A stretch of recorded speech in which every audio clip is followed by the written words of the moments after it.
So the reason I'm recording this presentation is basically to discuss the upcoming astrological cycles for the years 2019 and 2020. My name is Maurice Fernandez. I'm an evolutionary astrologer. I'm currently based in the United States, in Arizona. And because these coming cycles are quite dramatic for both our personal lives and collectively, we may see important, tremendous changes that we are already feeling and becoming familiar with, and almost taking, the chaos as part of our routine, if we speak politically. But the great gift of astrology is to be able to better understand the reasons why we're going through these upheaval and power struggles and eventual changes. So I'm the president of the Organization for Professional Astrology, OPA. You can check the website. It's a wonderful organization, and I encourage you to become a member because you'll benefit from many free presentations and really high standard exposure to astrology studies. I'm also going to begin very soon a new cycle for my educational program, a diploma course in evolutionary astrology. You can also find more information on my own website, which is mauricefernandez.com. So to start with the cycles for this year, there will be different cycles, and we won't be talking about all of them. I want to focus specifically on the most important ones.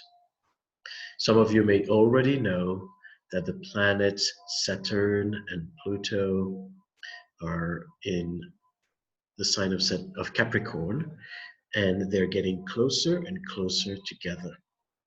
So in the course of 2019, they will not be exactly conjunct, but they will come close enough. So they will be what we call within orb of each other. And the dramatic thing about this year is that they will both conjunct the south node in the sign of Capricorn. And any planet that touches the nodes is in a way amplified. So the fact that Pluto and Saturn are going to transit those nodes already give us a very direct experience of these energies and what will be upon us for the next 2 years.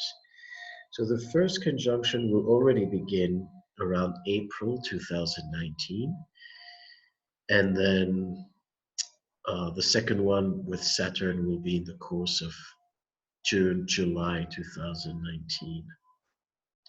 In parallel, we have a cycle of Jupiter and Neptune, which will be square each other the whole year. Jupiter is in the sign of Sagittarius, which is the sign it naturally rules, and Neptune is in the sign of Pisces, the sign which it naturally rules. So they're both in their own signs, and they're squaring each other. The whole year, because the nodes are in the signs of Cancer, Capricorn, all the eclipses will take place in the signs of Cancer and Capricorn, beginning now in January. We had the first eclipse yesterday, January 5, at 15 degrees Capricorn, and the next one is going to be on January 21, and it's going to be at the very end of Capricorn, early Aquarius, Leo. So yesterday's eclipse was a solar eclipse, and tomorrow on the 21st will be a lunar eclipse, and they're both quite strong and lunar or solar, um, really, as far as the effect goes, is as potent. So I will elaborate on that. I just want to lay out the different cycles we're talking about and what I'm referring to. Now, the interesting thing, you both, you all may already know what Pluto-Saturn is about. Perhaps you attended other lectures I presented or other astrologers speaking about this, but one of the things that we should emphasize is that the Saturn Pluto transit at the South Node in Capricorn really affect the foundations of our lives. So it touches the earth, well, our references, the things we all build upon, what is familiar to us, what we are conditioned to believe.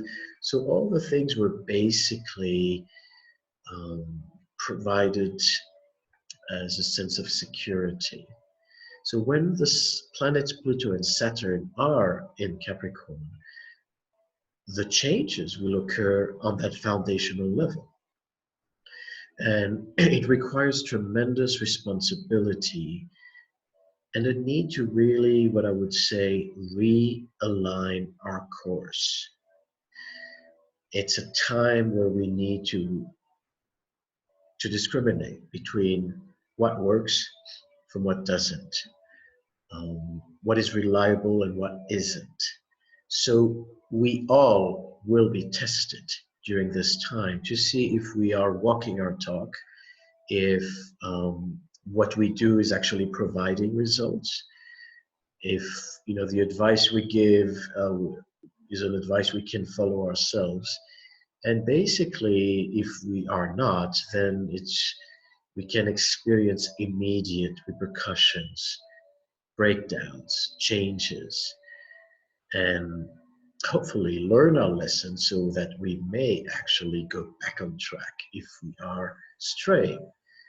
Most importantly, this is a configuration that affects leadership, management, governance, and at its, I would say, highest level, if we speak of an ideal, this configuration has to do with learning about the right use of power. And that's what this configuration is about. That's the beauty of evolutionary astrology, is that we're not just looking at what is and saying, this is what's happening and that's what it may or may not do, but we're also talking about what is the lesson? Why is this happening? We're not experiencing these tremors just because it's a random time where this happens. Everything is interconnected. And if we understand planetary cycles, we understand it's part of this cosmic clock. So now, on that clock, we are at a time where the need to test the right use of power, integrity, reliability, and alignment is in order. And that is going to amplify starting the spring of 2019. When I say spring, is spring in the northern hemisphere. So around March, April, into the end of 2020 and transpiring into 2021. So it's a strong cycle that is climaxing these coming 2 years. It's actually been already in process because Pluto's been in Capricorn since 2008. And what happened in 2008? We had an economic crisis. We also had the first African American president in the United States, Obama. So many changes occurred at the seeding point of this cycle in 2008. Then the second planet, Saturn, moved into Capricorn last year, the December 2017, And now they're getting closer and closer together as Saturn moves west.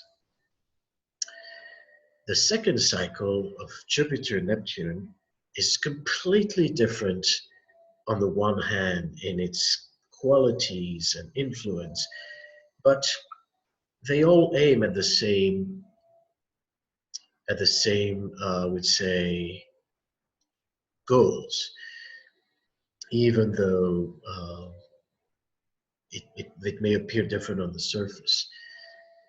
Jupiter and Neptune are about going beyond the physical, going to a place that is more ethereal, that is more abstract, where we connect to a long-term vision. So it's about seeing what the potential can be and how far we can go. So it's not about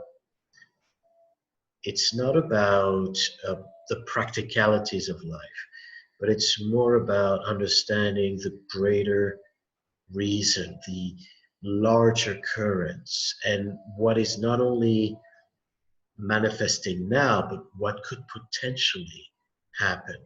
So both Jupiter and Neptune go beyond the boundaries, beyond the physical, to a place that is more about inspiration, spirituality, and I would say risk. If we use an analogy, they're about sailing open seas and trying new things and being ready for an adventure. So the first configuration is more about here and now and what works and what doesn't, and the need to ground things, whereas the other one is about spreading your wings, and it's about experimenting, exploring, learning, and trying things that are completely outside your comfort zone. So how do they work together? That's life. Life is full of opposite currents. Life is full of multi-layered expressions. That's part of the beauty and that's part of the complication. But ultimately, what we have to realize is that even though Neptune, Jupiter cycles are about expansion, they're also about truth. So if things, if the things we're exploring, if we sail open seas, but without really being grounded, we will fail. We will break our sail. We may drown. And that's what can happen with Jupiter's and Neptune cycles, is that we can create balloons. We can create excessive optimism. We can go too far and project wishful thinking upon reality and then have our balloon deflate and pop and then be left with nothing. So we have to be very careful. On the one hand, there is a need and a call to explore higher, wider, newer solutions, directions for our personal lives, for the greater whole. But on the other hand, it needs to be truth. It needs to be something that is not just fanciful, that it's not toxic. It needs to prove itself, basically. So with Saturn Pluto, we're going down into the crevices, look at the roots, look at the foundations of our lives. Whereas with Jupiter Neptune, we're going high, we're spreading our wings. But if we run out of fuel or if we are not smart about our ways, we could suddenly drop from these heights.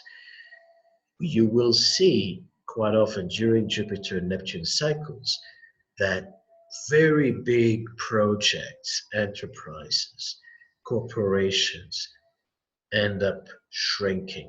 So there's an inflation, deflation, sometimes to an extreme.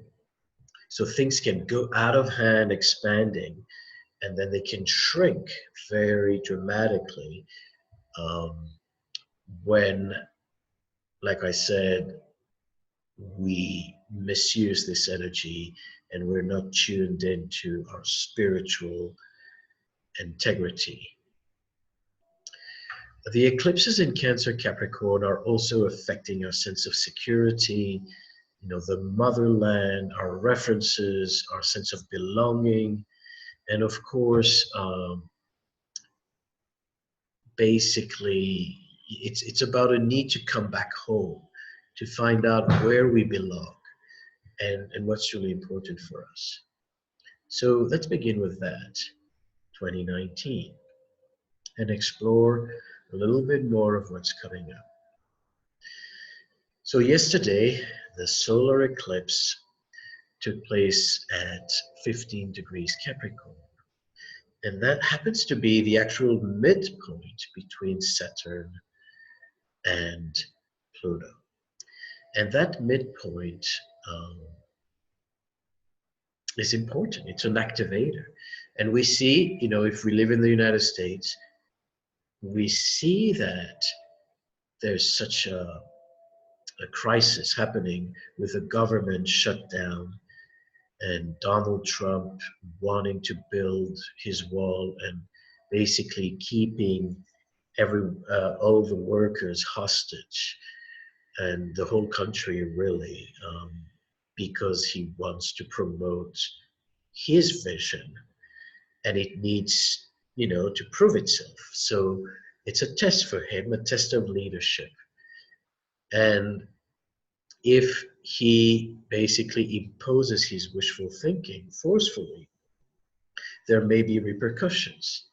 The first thing we see is that the planet Mars is now in the sign of Aries, its own sign, and Mars in Aries brings militant energy. It brings adversity, confrontation. So as it progresses into Aries and it will square all this Capricorn energy, we can expect that there will be no resolution, an agreement. So there's going to be a strong power struggle in the coming weeks. This doesn't mean that the shutdown will continue the whole month, but I'm not positive that it's going to lead to, a balanced compromise. The next eclipse is taking place, as we said, on January 21st. Mars will be on that day exactly square the planet Saturn at 13 degrees Aries and Capricorn. So if you personally have planets around those degrees, 13, Cardinal, Aries, Capricorn, Libra, Cancer, you have to be extremely cautious during those days, because it is prone to adversity, it is prone to confrontation of authority, it is prone to military intervention, and on a personal level, it is prone to injuries. In a positive way, it is a time where we can actually advance practical projects, and it's very much in a configuration that is inviting action. Hopefully not aggressive action, but that's possible. It's a potential. So, if you have any planets on those degrees, you have to be careful, but there's a way to use that energy productively. So it's not about, hiding in your home. It's just about being mindful of what's required. Eclipses are always a very important time, because it's when the moon and the sun align with their nodes, the nodes of the moon. And this is, like I call this a portal. So many things can change during eclipses. Things get canceled, people leave, new people come in. Think of the eclipse as a time of darkness, because the light is covered. The moon covers the disk of the sun, the earth covers the disk of the moon. So there is basically a time where we are blindfolded. And this is a time really when many things can occur, because during eclipses, there's actually a higher intervention. This may sound, abstract, but that's what I really have been experiencing. It's a time where there's something of a higher order, something more spiritual that is happening and changing the course of our development in our own lives and in the greater whole.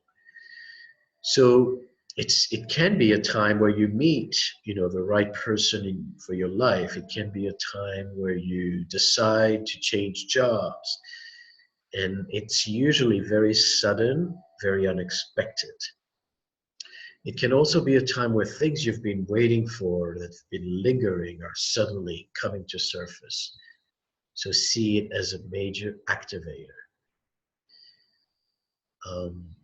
So this eclipse occurs the very end of Cancer Capricorn, and they are actually exact on the 0 degrees of Leo Aquarius.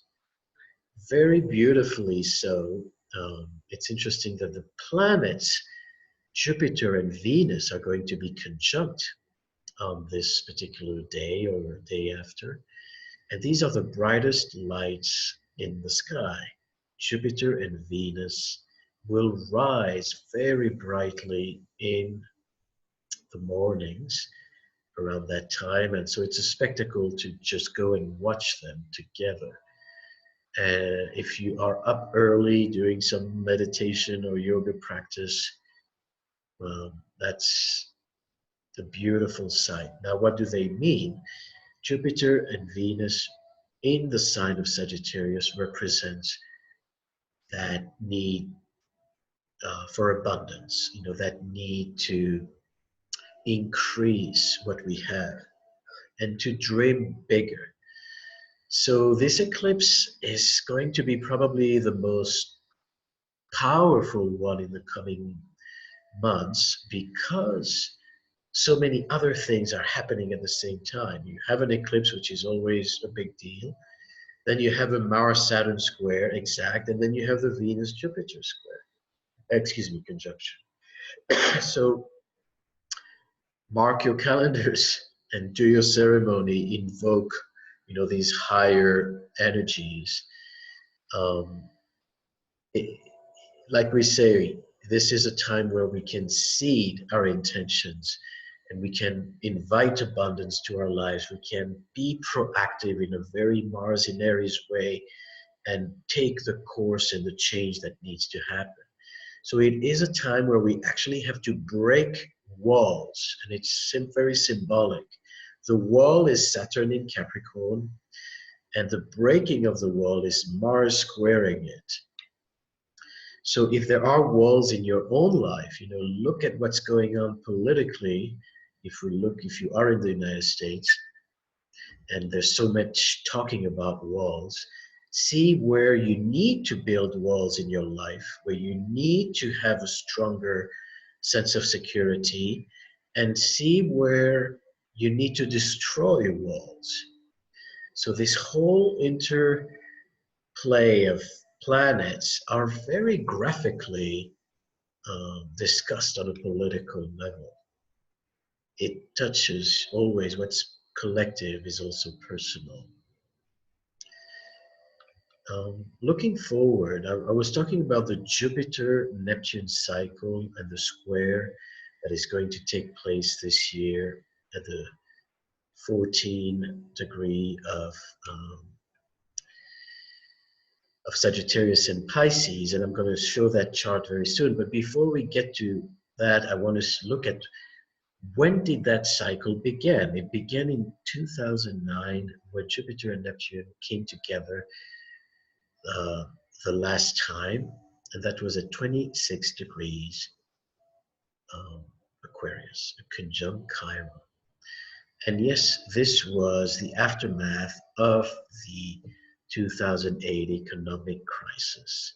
But many other things happened during that time. As much as we experienced that deflation following, all the inflation that preceded the crisis, So like I said, inflation, deflation is a very Jupiter, Neptune, um, what's the word? Dynamic. There were also, very interesting development during that time. A lot of social movement that began. The gay marriage movement, and the a lot of exploration of space. I don't recall everything, but you can look it up around those years. It was quite an intense time of, on the one hand, everybody feeling the crunch and the shrinkage, and on the other hand, a time where new visions were being seeded. So we're now at the last square, and I'm going to get out of my PowerPoint to show you that chart, which is going to be exact on January 13, if I'm not mistaken. Yeah.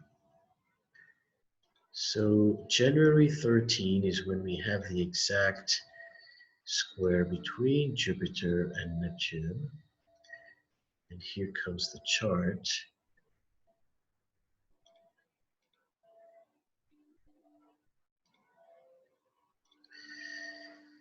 You see Jupiter at 14 Sagittarius and Neptune at 14 Pisces. So Jupiter is approaching Neptune. They started as a conjunction. Jupiter proceeds faster. It went to the first square, then the opposition in 2016, and now 3 years later, it's the last square, the closing square, and then the conjunction, the next conjunction will take place in 2022, which is something we'll also explore. So what does that mean? Like we said, this is a very expansive energy. Both Sagittarius, Pisces are dreamers, are spiritually inclined energies. So it is a time where you may meet, um, new teachers, but it's a time where we can also face deception. And it's been already happening that we will see during this time also spiritual leaders experiencing a downfall. The obvious example is John of God, one of the most powerful healers on the planet, based in Brazil, who himself was born during a Jupiter-Neptune last square. And he was exposed as someone who has abused a large amount of people who were seeking his help. So the dichotomy of having someone who's so spiritually inclined and someone who healed thousands of people from the most hopeless health condition and health crisis, and that's something I've seen happening, to being exposed as someone who abused his power, is part of that Jupiter Neptune, again, inflation deflation, but most importantly in the backdrop of Pluto Saturn in Capricorn, and the test of integrity, the right use of power.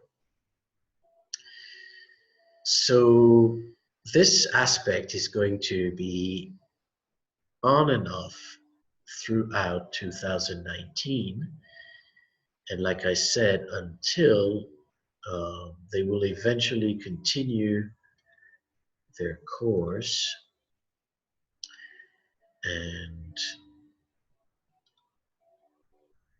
conjunct again in 2022.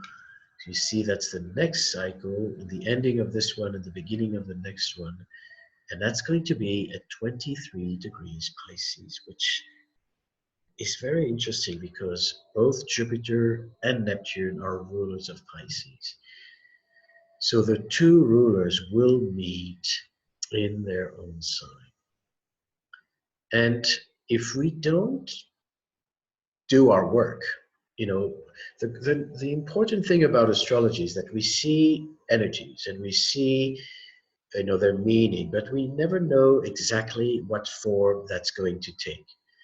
And there's always a potential of either right use or wrong use of the energy. There's always a lesson. So if we get the lesson, this Jupiter and Neptune can bring tremendous spiritual development, new realization, unification, bringing peace and harmony, restoring all the, you know, all the damage ecologically that has been done. So it's a time where we can really unify in a beautiful vision of and hope. And that's 2022, if the work is done. If it's not done, think about what Jupiter and Neptune, these very massive energies, expansive energies, can bring in a destructive way. They could not only bring deception, they could bring floods, waters. It's a it's what we, you know, I would describe as the great flood. Jupiter, Neptune, big. Pisces, water. So large tsunamis and basically the rising of waters for one reason or another. And I mean that on a very practical level. It could actually, you know, be a precursor, an activator of natural disaster, or it could also mean that we are flooded, that we are overwhelmed, that there's something that gets out of control, and it's very hard to stop because both Jupiter and Neptune have no boundaries. So when there's something good, it brings everyone together. But when there's something negative, it can poison everyone. It can contaminate our waters. It can create a large scale sense of chaos. But back to our current situation, another aspect I would like to speak about, you know, back to Saturn and Pluto. Pay attention. This is, um, a, we see the Pluto and Saturn and the South Node in Capricorn very tight with each other, affecting the political games, changing the structure, testing our right use of power. And interestingly, it's always nice quote unquote to look at what's going on in real life, and we see Donald Trump threatening an emergency to be able to confirm the building of the wall, so kind of vetoing his decision, imposing a state of emergency for that. And that's exactly a Pluto-Saturn dynamic. It is a test of, is this guy using his power ethically? Is he abusing the system to advance his agenda? And I'm not even going to speak about, you know, whether we like that wall or not, or whether it's necessary or not. I'm just talking about the methods used to implement the agenda. Interestingly, I'm going to insert here a quote and a date. This is going to happen June 14, 2019. So guess what? This is the day that not only do we have a Mars-Saturn at the South Node, but the planet Mars will exactly oppose Saturn. So we spoke about going back We spoke about Mars squaring Saturn and the confrontation of authority. And fast forward in June, we see the Mars now in opposition to the planet Saturn. So the next hand of the clock. And then that's on the nodal axis. So we said anything on the nodal axis is bigger, stronger, more eventful. So at 18 degrees Capricorn, Cancer. So this is a time where, again, a big sense of intensity and power struggle with authority figures. Saturn. Mars in Cancer, security measures. We can again see a state of emergency. We can again see power struggle and political conflict. And at its worst, we may see armed conflict. But that's always the worst case scenario. And yet, because it's on the nodes, it's, it's not such a dim chance for that to occur. Now, June 14, 2019 is Donald Trump's birthday. So we can see that this is going to, those of you who understand astrology, this is also going to be his solar return chart, which means it's going to affect him not just on that week where it's occurring, Mars, Saturn, and then Mars, Pluto, but it's also going to mark the whole year for him since it is solar chart, a solar return chart. On a personal level, this may be a time where you may, again, change things on a career level. There may be confrontation with the system you belong to, with authority figures.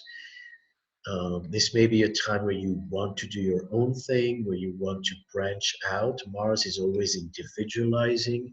Mars is a rebellious attitude, and Mars is very action-oriented. So it's not just about being frustrated, but it's about doing something as a result of your frustration.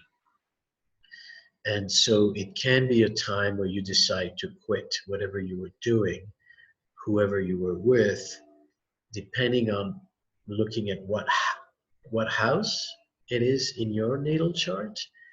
So these, the house will help you determine what areas of your life will be activated by this opposition. Once again, Mars, Saturn, always pay attention to your health, particularly injuries. It's a time where you don't want to skydive and you don't want to, do something that's very risky on a physical level.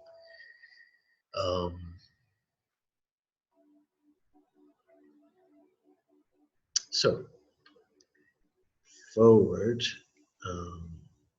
as I would like to speak now, moving into the year 2020, the actual meeting of the planet Pluto-Saturn. So they are close to each other throughout 2019, but they actually come to the same degree January 12th, 2020, and they have guests.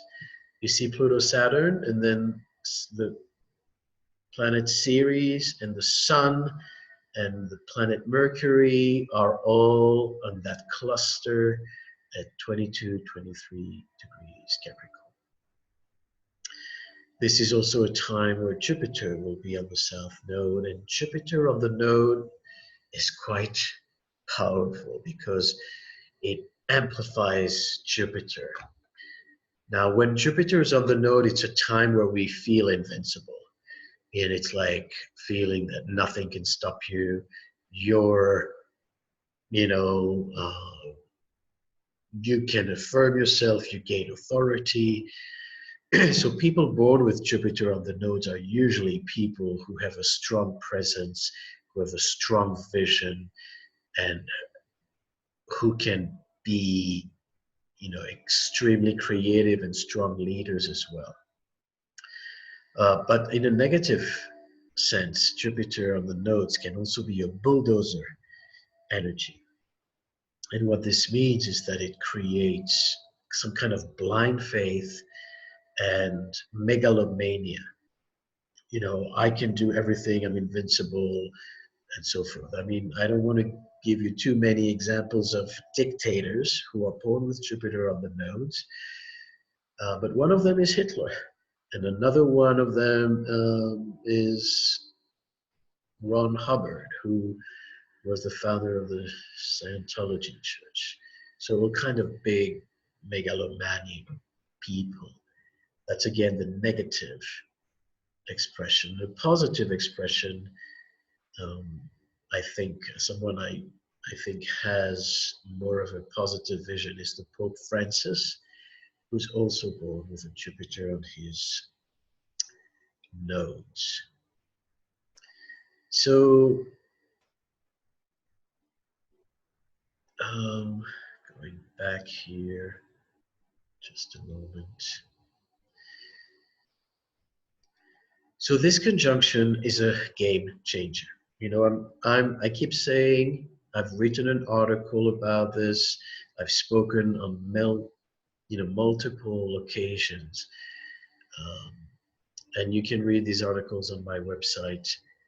This is a game changer. There will be life before 2020 and life after 2020, um, and that can be a good thing.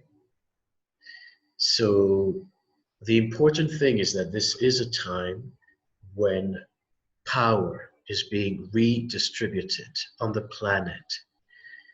This means that there is going to be a big change of leadership.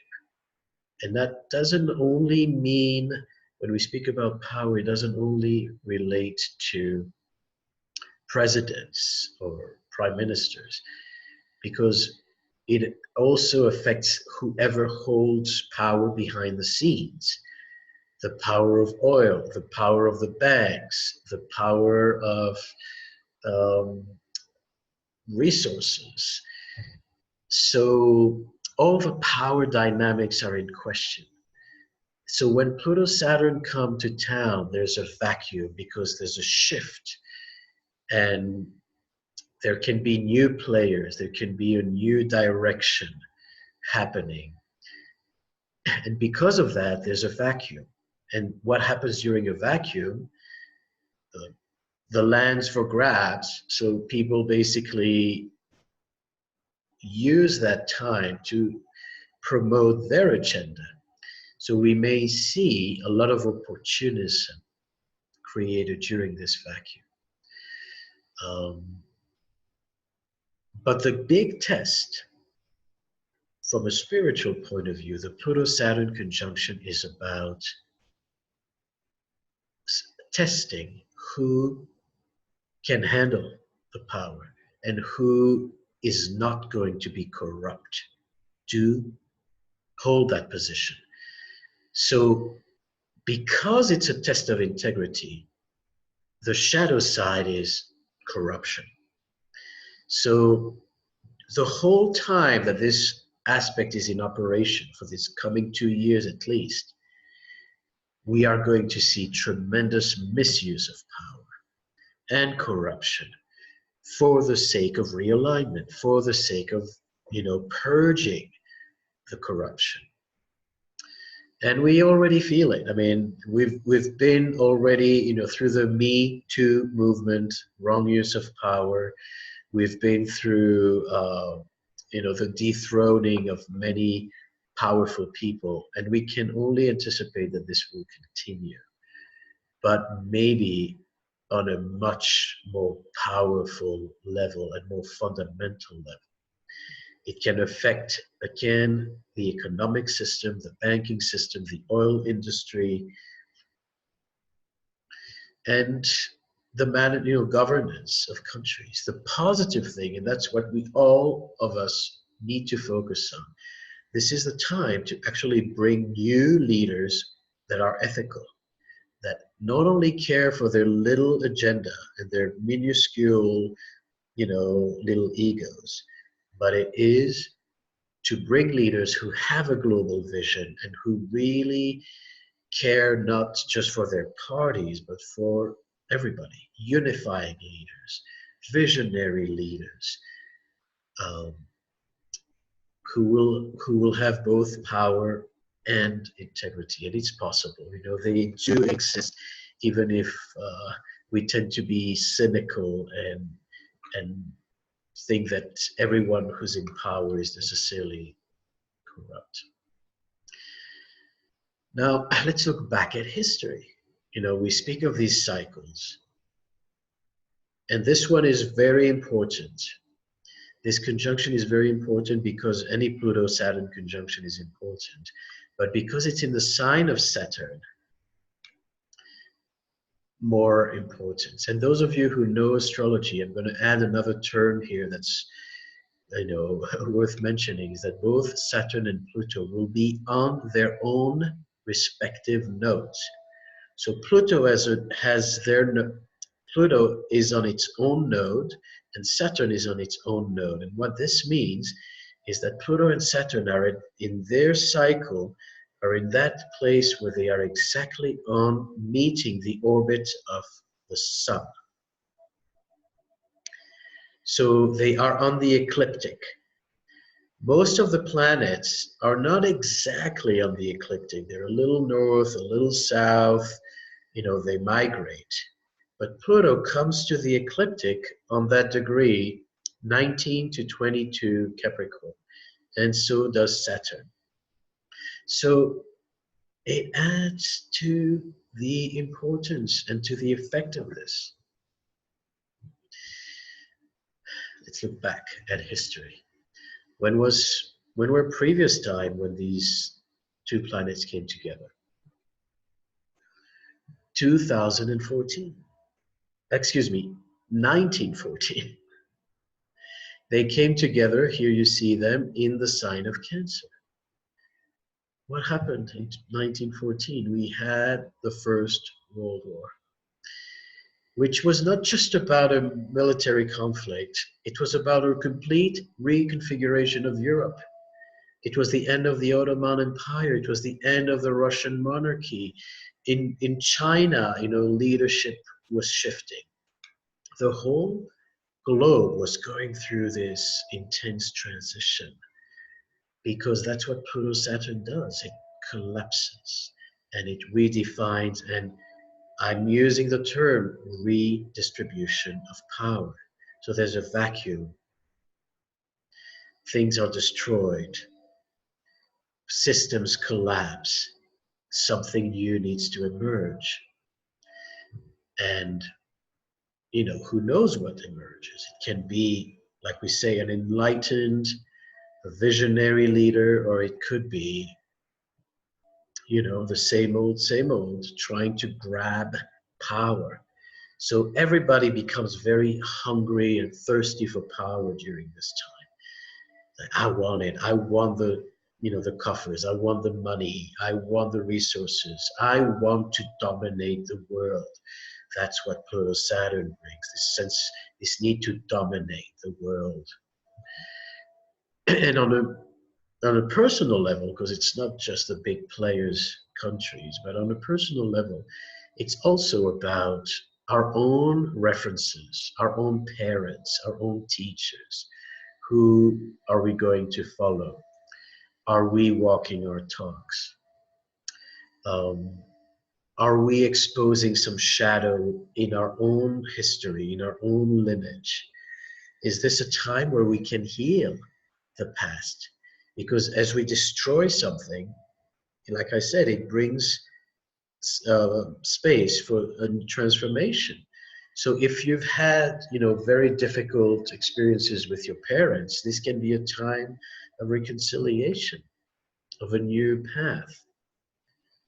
Now let's look at 1914, the World War One. You know, before the war, look how the map looked.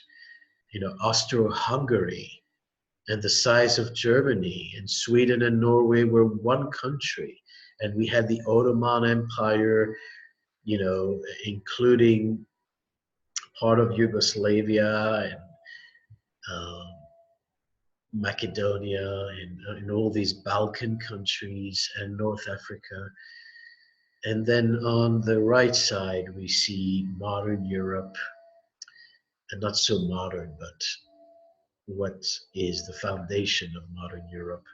There were changes in Yugoslavia after that, but you see how the lines were redrawn and how the countries, new countries emerged, and Norway and Sweden were separated and so forth. The following time that they came together was about 33 years later, in the sign of Leo, Pluto-Saturn at 13 degrees Leo, once again very close to the sun, because this was after the Second World War. And once again, because of the Second World War and the destruction of Germany and Europe being in shambles and being liberated on the one hand, but on the other hand, having to pick up the pieces, there's a vacuum of power. And who steps in as Europe is in shambles? The Soviets and the Americans. This was the beginning of the Cold War. So we go back to understanding redistribution of power. Germany lost power, and the American and the Soviet gained power. Other events that occurred during 1940s in the mid 40s was the division of, the liberation of India from the British Empire, the independence of India, and then the division of India with Pakistan, leading to a lot of power struggles. The assassination of Gandhi. So a lot of drama in India and Pakistan. And again, redistribution of power, the end of the British Empire, at least its grab in India, and a new country is being born. Same thing happened, and see that it's in the sign of Leo, which has to do with monarchy again. Another thing that happened is the emergence of the state of Israel in the Middle East, which was so controversial and is still controversial and is still a heated conflict. Who is having power in this part of the world? And it's interesting that both India and Israel are very strong spiritual centers. So the Pluto-Saturn, reflects that not just physical power, but spiritual power. And why are people fighting so hard for Israel? It all boils down to Jerusalem. The Palestinians want Jerusalem to be the capital, and Israelis and Jews want Israel to be the capital. And they, for now, 60, 70 years, they still haven't figured it out, still haven't found a solution to make it work, and leading to a lot of power struggles and a lot of pain, a lot of destruction, because there's something about that spiritual power that is compelling. So there was another conjunction in 1982 in the 27 Libra. I have not listed it here because it wasn't as dramatic, but it was very important still. And another cycle of Pluto-Saturn in opposition that time was in 2001, which we all remember was 9/11. So Pluto-Saturn, 9/11, 2001 was when the East and the West raged on. And of course, so many conspiracy theories about what happened in 2001. And I'm going to bring that chart because it's an important event. Let's see. 9/11/2001.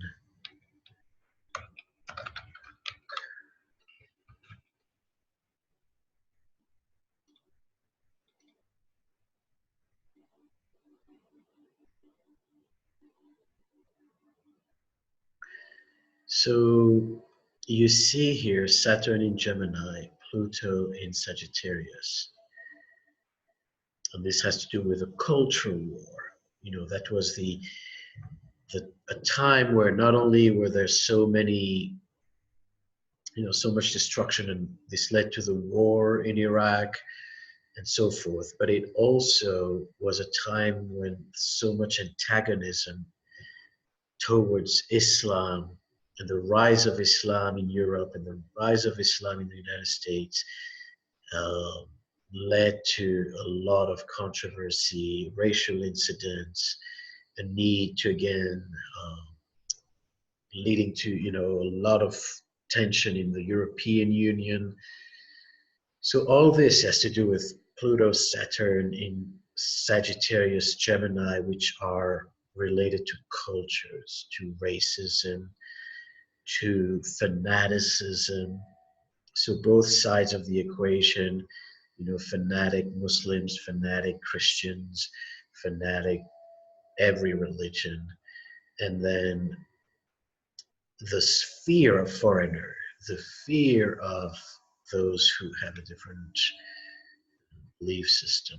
And so we speak again of building walls and immigration issues, which have led to Brexit and to Donald Trump and so forth. Just a reminder to those of you who follow astrology, when did Brexit and Trump came into our consciousness? In 2016, when Saturn was in Sagittarius in the opposite point of this opposition. Saturn conjunct to that Sagittarian degree. Okay, too much to talk about. We could stay here all day, all night. But we see that this was basically the last Pluto-Saturn opposition, and now we're coming back to our times, to the 2020 opposition taking place in January, but already in operation. Now, I wanted to do something interesting, is to look at the astral cartography for that conjunction. I won't rely on this completely because there's much more that can influence this conjunction, but it's interesting, isn't it, that at the time of the conjunction, when it's exact, it shows where that conjunction will rise and will be on the angles. So it will be on the angles when it's exact, right on this line, very close to Washington, D.C., pretty much in Washington, D.C., and then crossing a bit of Cuba, Venezuela. We all know what's going on there now. Colombia, Chile is right on the line. So this whole line seemed to be really more affected by this configuration, by this cycle. And then on the other side of the globe, we see Indonesia, Thailand, Vietnam, and China. So we know that there's already so much tension between China and the United States, but that's because they're exactly opposite on the globe, geographically. This also affects South Africa. Johannesburg is exactly on that line. It's going to be on the descendant in Johannesburg, and then in New Zealand. Everybody thinks that we should escape to New Zealand because that's where people still live in innocence and, raise their sheep. But truth is, Pluto-Saturn is coming to New Zealand. Um, Now, let's look at some charts.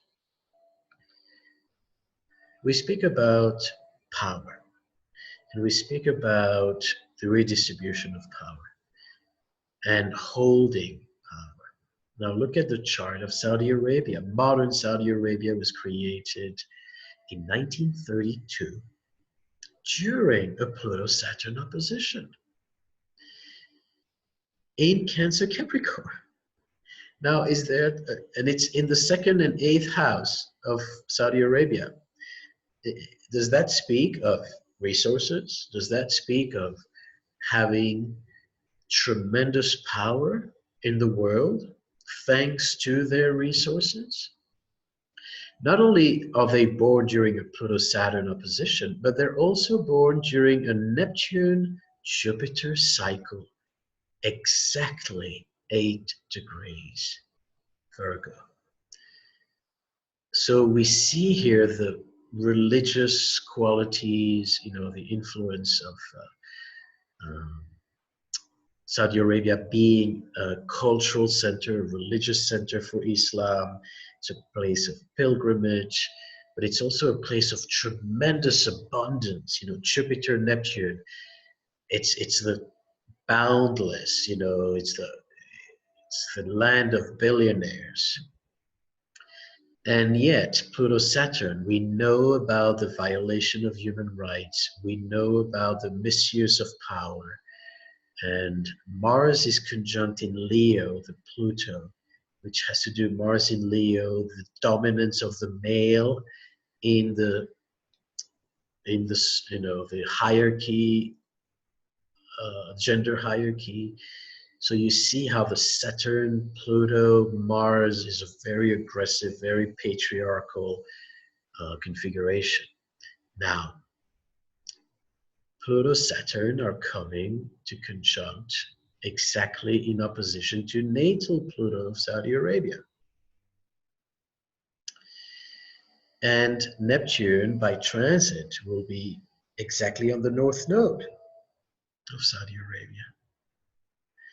So this will be a precursor to massive changes in the country. Not necessarily on that very day, but the whole cycle.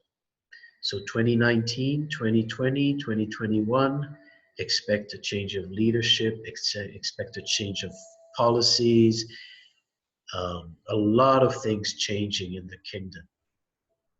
And if it isn't, then there could be a collapse, or there could be a military conflict. Because as we say, when things are threatened, then we resort to violence too often.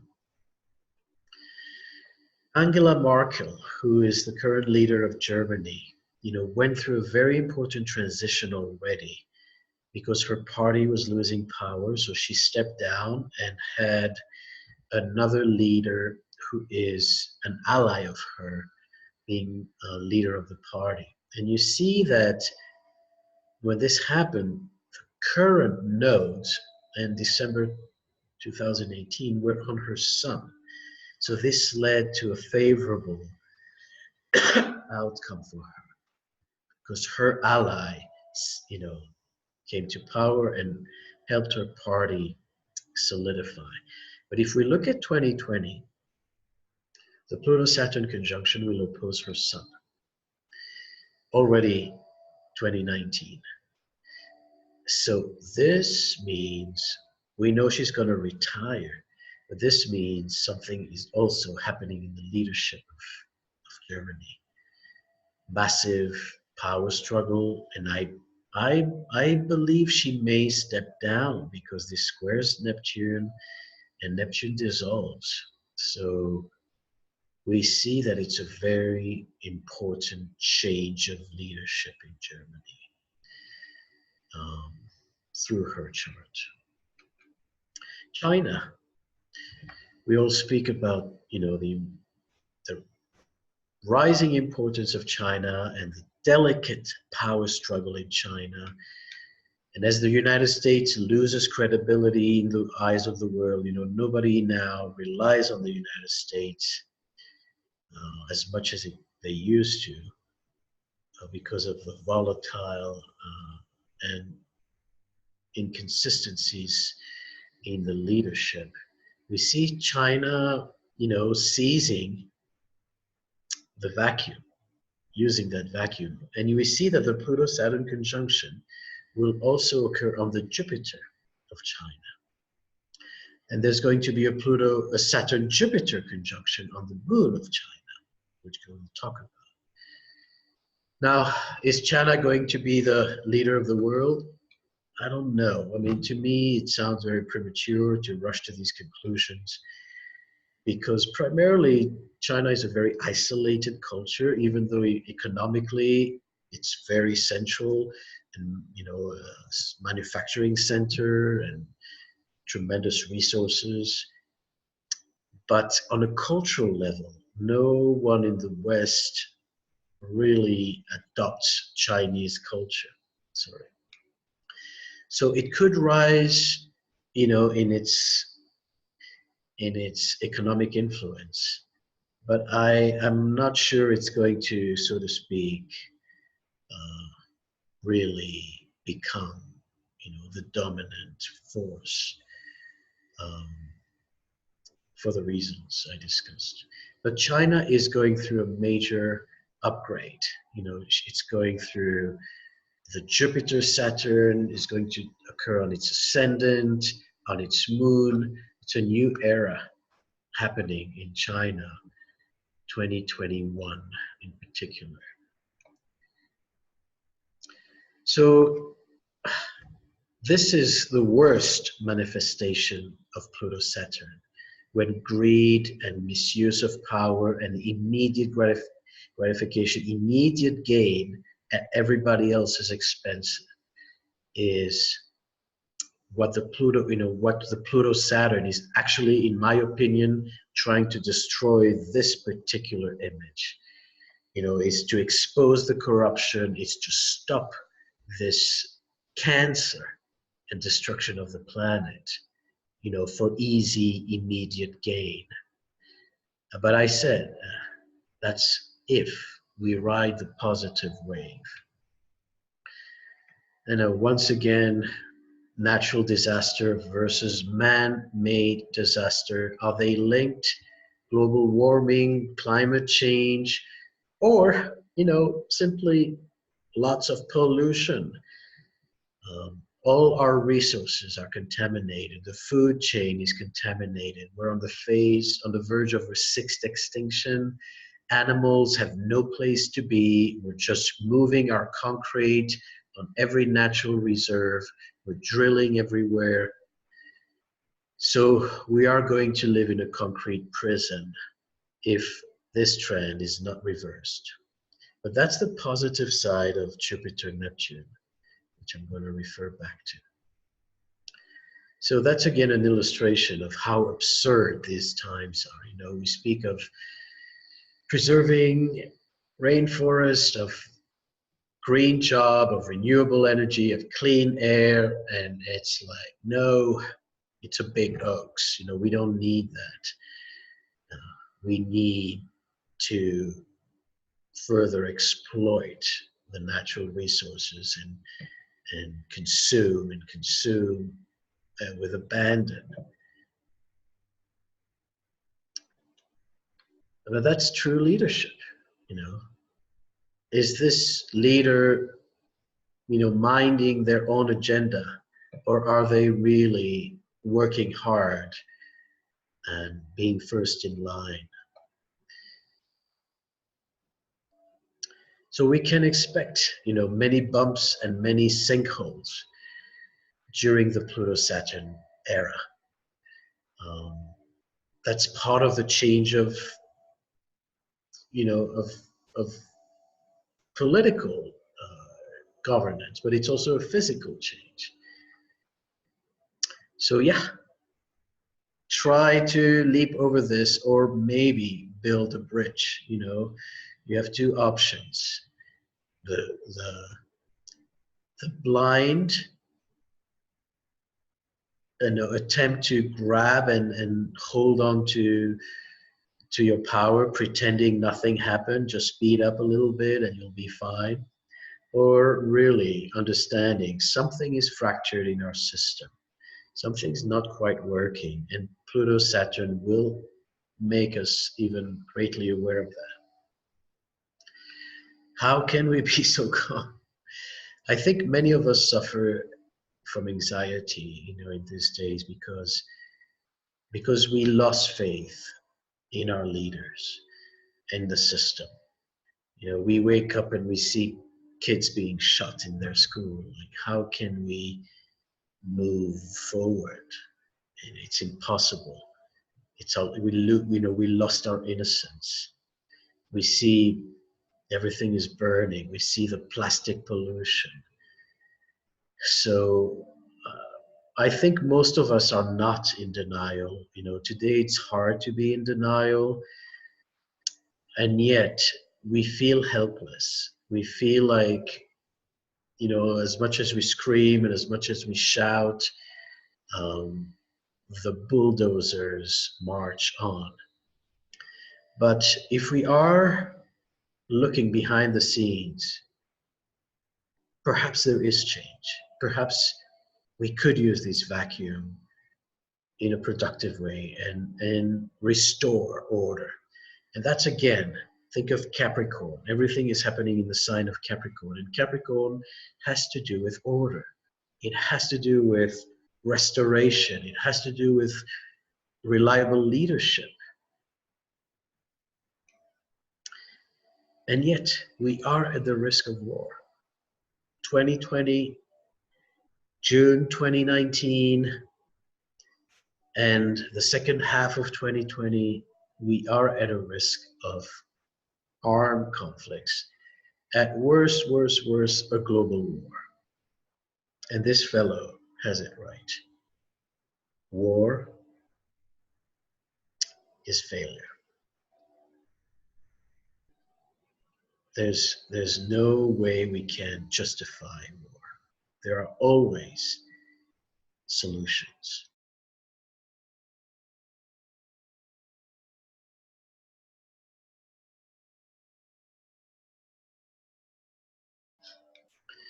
Sorry about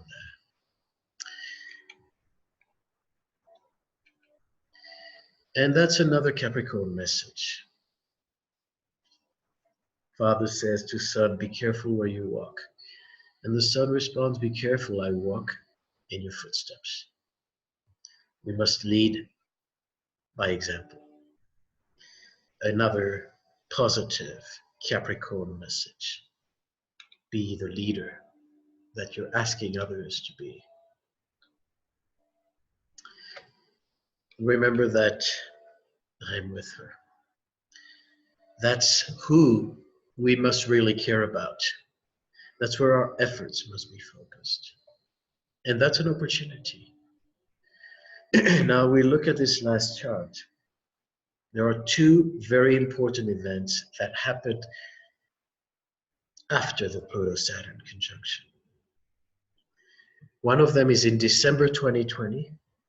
Saturn, Jupiter come together in a new sign of Aquarius. That's not just a conjunction at a 0 degree, which is a seeding degree, but it's the first time, the beginning of a cycle of a Jupiter-Saturn conjunction in air sign. Jupiter-Saturn come together every 20 years. And they are about a new order. Many, change of guards, new resolution. The last time it happened was the year 2000. And I'm sure it was a pivotal year for many of you because it was a Jupiter-Saturn year. So this is a time where we, study something new, where we have a breakthrough, where perhaps a parent leaves us. But it's a time to, rise to a new status, basically. So for the past 200 years, This conjunction was in Earth signs, Taurus and Capricorn and Virgo, and now for the first time, with the exception of 1980, for the first time, this is going to be a seeding cycle, and for the next 200 years, the Jupiter-Saturn conjunction will happen in air signs. So we move from Earth to air, which is a paradigm shift. Air signs are about cooperation. They are about advancement. They are about diversity, cooperation.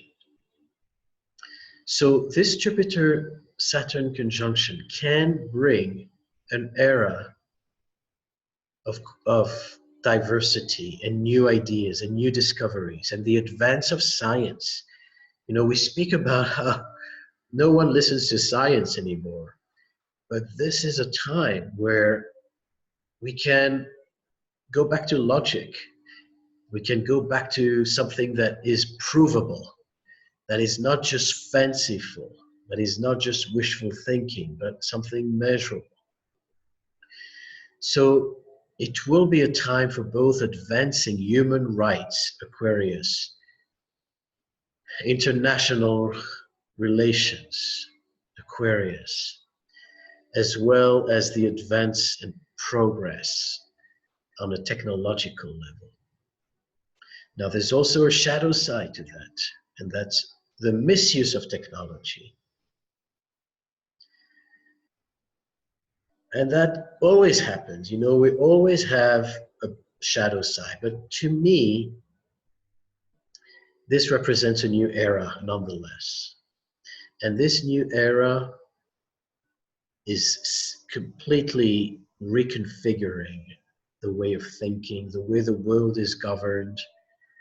And some say, well, maybe the robots, you know, will now lead and we all will be microchipped.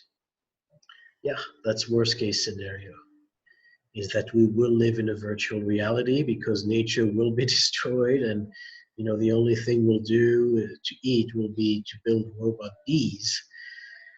But I think I think humanity is a little smarter than that.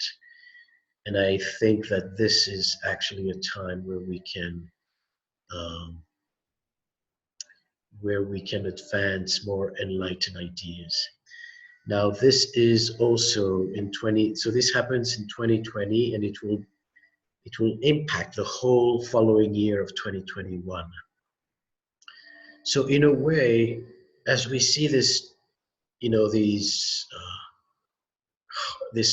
tremendous difficult labor of Pluto-Saturn and the destruction and dismantling and exposure of corruption and shadow that occurs 2019 and January 2020 into the end of the year, then we see that it leads to a new paradigm, the December into the following year of 2021. And then going back to the other chart that I was showing you. In 2022, we have the Jupiter-Neptune conjunction. And then at the same time that this happens, we will have a Uranus North Node conjunction in Taurus. These are in a way powerful, powerful cycles. And like we say, there's no guarantee if it's going to be good or bad. But they do bring an element of awakening and realization. Jupiter, Neptune can bring an aspiration for peace, for unification, for the dissolving of fanaticism, and the understanding our homogeneity, understanding what we share. And because Pisces also relates to the natural elements, this can be a time where we return to nature. Jupiter, Neptune have to do with our spiritual connection. And the spiritual connection is not just in the heavens, it's in the earth. it's in the oceans, it's in the animals. They are our spiritual guides. And so this is an opportunity to reconnect to the seed of truth. And if we don't, what I anticipate is that nature will have the upper hand. Nature will flood us in one way or another. Another aspect which we haven't touched on but is very present, and that's going to be activated again in 22, is Uranus North Node in Taurus, which to me will also bring a balance between technology and the natural world.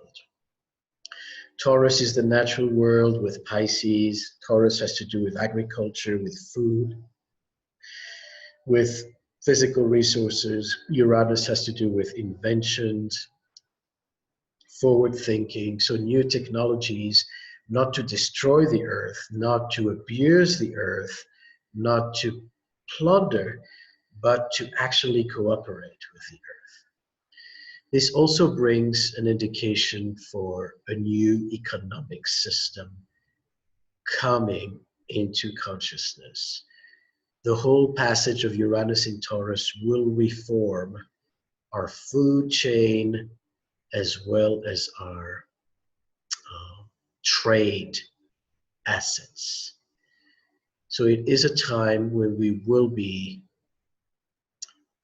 probably reconfiguring our financial system. And if we do go through a major conflict in the 2020s, 2019, 2020, then we can see that there's something being restored, a new system coming through that vacuum that is, that's going to be created. And perhaps everything's going to happen progressively. Maybe the dismantling and the changes will not happen through violence. Maybe they are going to happen through rubbing of shoulders.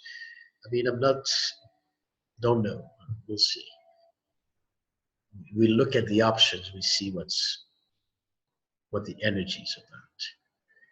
Now, let's, of course, we have to look at Trump's chart because he's a major force in all of this, and he's definitely put in place to activate the chaos for better and worse. So let me see, where did I have that?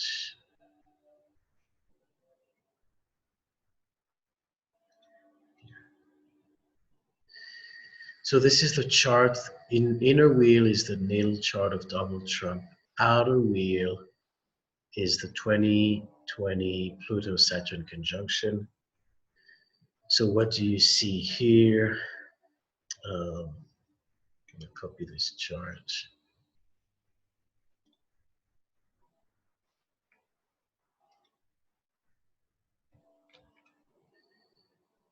You see that the Pluto-Saturn conjunction is opposing Trump's Saturn, Venus.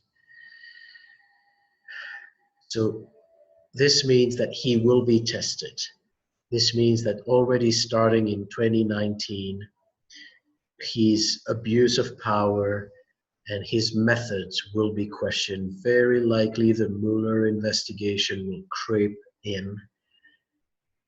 And I don't know, he may survive this. But he's going to be on the edge. He's going to have the most difficult 2 years of his entire life, very likely, and probably with gains and losses, with that great intensity. And it's interesting that if we look back at the previous 1982 Pluto-Saturn conjunction, he experienced it in a very polarized way as well.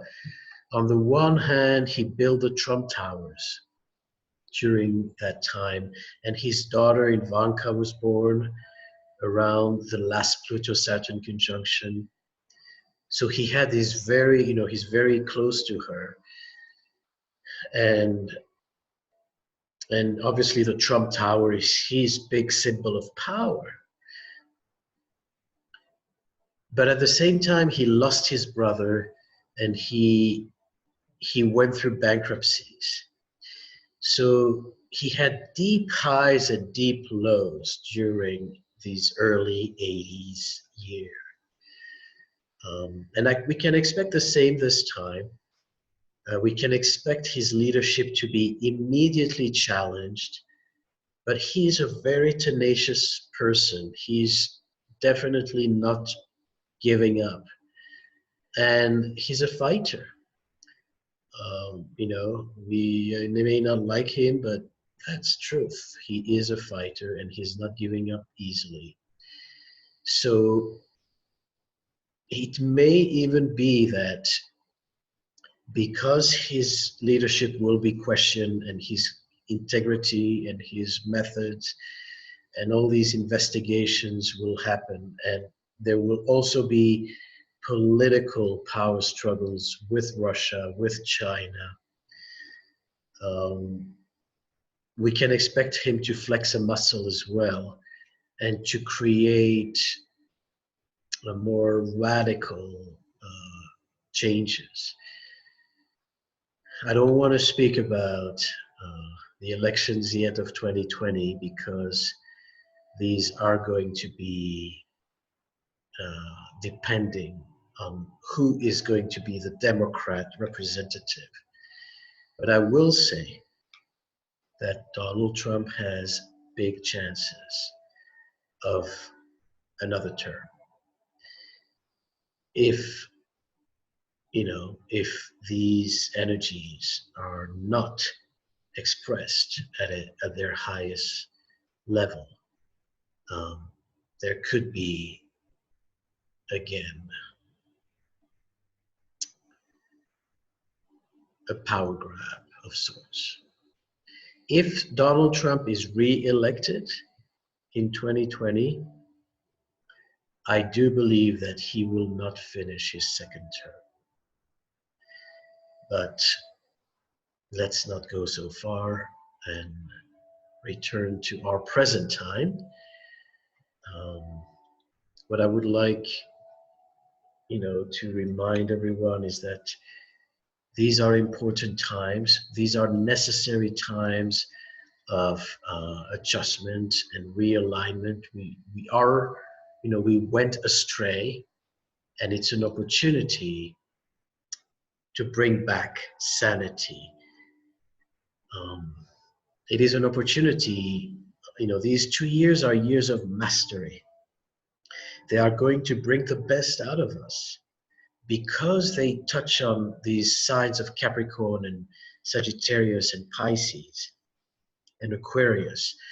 All the last quadrant signs, Sagittarius, Capricorn, Aquarius, Pisces, are all signs that have to do with a larger vision, a better understanding of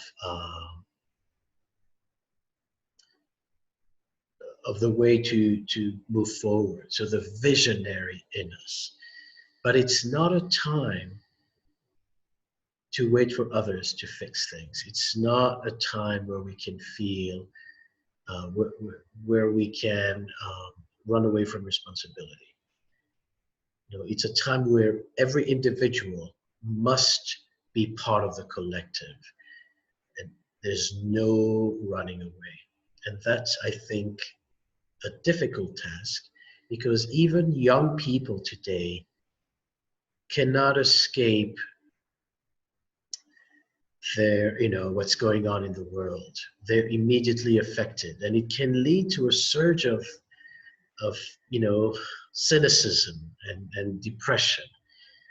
And yet we also see the positive side of it, is that many young people are feeling called to become leaders. We had this young leader being elected, this lady, I forget her name, but she's barely around her Saturn return, and she's already making tremendous waves. So young people may not, may skip their youth. they may jump into adulthood right away.